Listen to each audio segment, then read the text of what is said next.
A boy named Charles Osborne hiccup non-stop for an unbelievable 68 years, setting a world record that remains unbroken.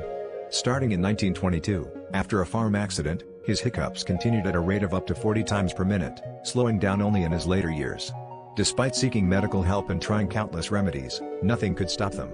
Osborne managed to live a relatively normal life, marrying twice and having 8 children, yet he endured constant discomfort and social challenges. His hiccups finally ceased in 1990, just 1 year before his death, but his astonishing story remains a testament to human endurance and the mysteries of the human body.